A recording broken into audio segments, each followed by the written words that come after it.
basically, I it's a know matter we of saw spending it. more time. Yeah, we It's saw it doing it before. right. It's doing it right. It won't take any more time, but we just need to get the right procedures established and things, and more oversight really is what it's gonna take. But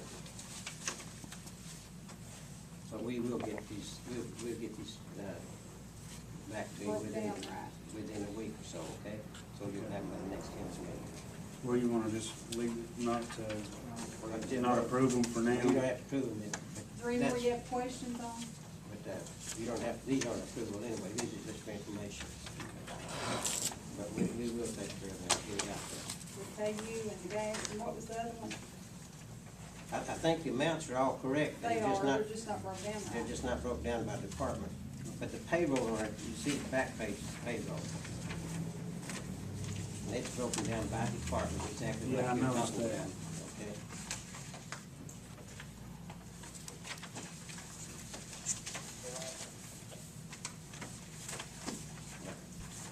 So we will set these up accordingly by itemized by department. Okay. Okay. And this is your, I guess you got this, right? You know, it's a revenue, how it come in and where it went, what department came in on. And if you notice, the figures on the bottom here will agree with the expenditures on your financial statements.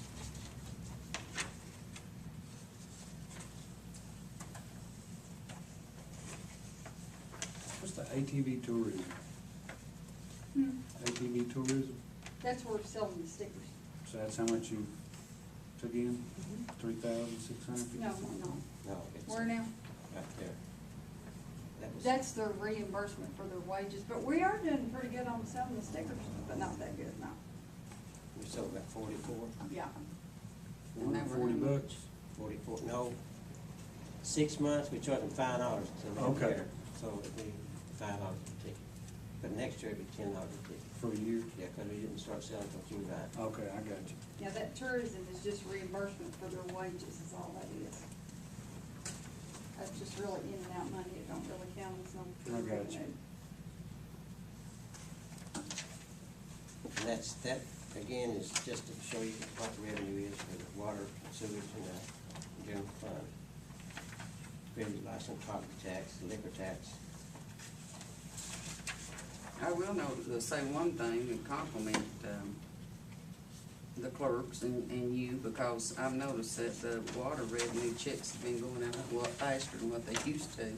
I mean, the money's getting in the bank when it should. It is, yeah.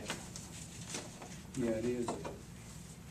That, the delinquencies on that water, is that, And have you got that? We have about 54, and I was gonna get you a listing of the delinquent accounts, but there's about 54. And she got it made up, but I wanted to review it, make sure it's back. Maybe we can get it by next meeting. Oh, yeah. Yeah, she's gonna try and have it ready this evening. So that's definitely had a good impact collecting rather than putting money back in the coffers. Yes.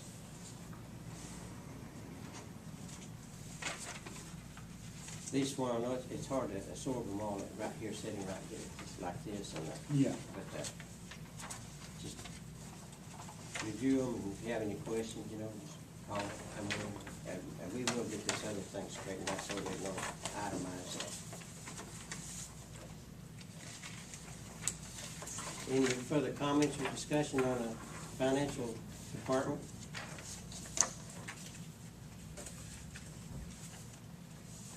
If not, we'll move on. And it's mayor's comments, and I got a few here that I want to bring up with you. It's the flood project, that's the big project. Barney Schultz, he's an Army Corps engineer agency. He informed me that the flood project was now on hold. Everything that is on hold except the bridge in Springfield. And all other plans and potential projects that they had in their plans are in a stale status right now until funds are made available. It's indefinite. And any property that they've acquired and everything cannot be sold until the entire project is completed. I know some people was interested in the property, but it's all Do It's we on. have any buildings that they bought Yeah. and that people are living in still yet? Well, they didn't buy the Fess's place, but they bought on both sides. It was earmarked to be bought. He's in it. And then the dentist office, they bought it. The Tri-City News, they bought it. They're in it. They're still there. And, but there's no reason for them to get out of, or anything. The flood project actually comes in and takes over and builds it. That's not like rent-free or anything? No, I don't. I don't know. I don't know if it is or not. I'm just thinking about some income. Legally, they still own it, don't they, until Yeah. they. No, they purchased it. Well, it's my understanding, what Jeff was telling me was, when they came in and bought it, there was some kind of agreement between, the property owner and them on the time allowed to stay there, but I'm not really privy to That made anything it more than that. indefinite, I guess it's all indefinite. It's about like everything else, they get started on the project and we get left on the back burner. Well, so I guess in other words, we're not gonna get any tax revenue from these buildings. We're gonna build them, they're still on their property tax rolls until the property is transferred, isn't that right? That would be a question for the PDA.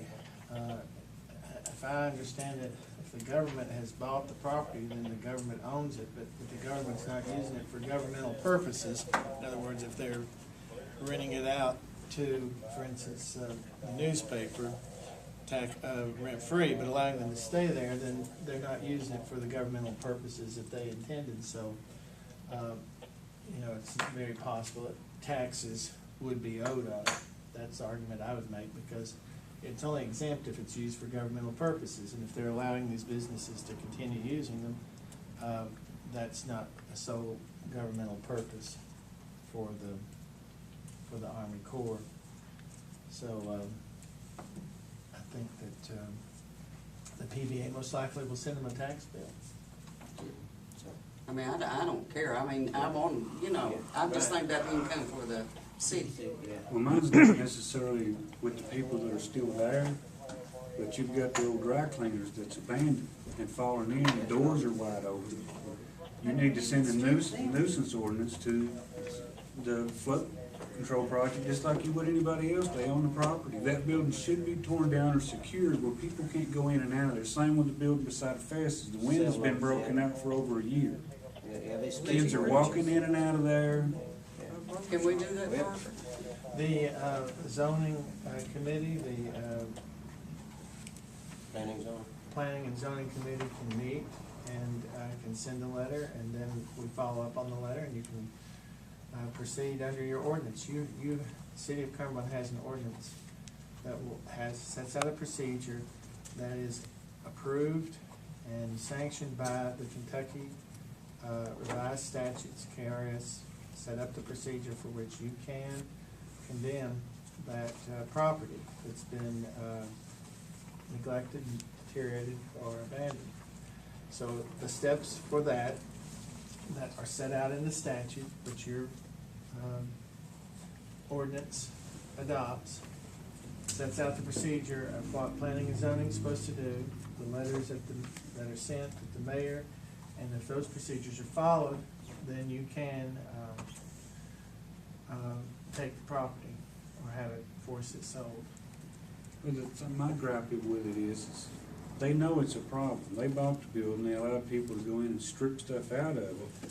So you're recommending that the planning and zoning take some action on that Right. property? I mean, just because they decide indefinitely, we can't sit here and look at these buildings indefinitely, that they own them.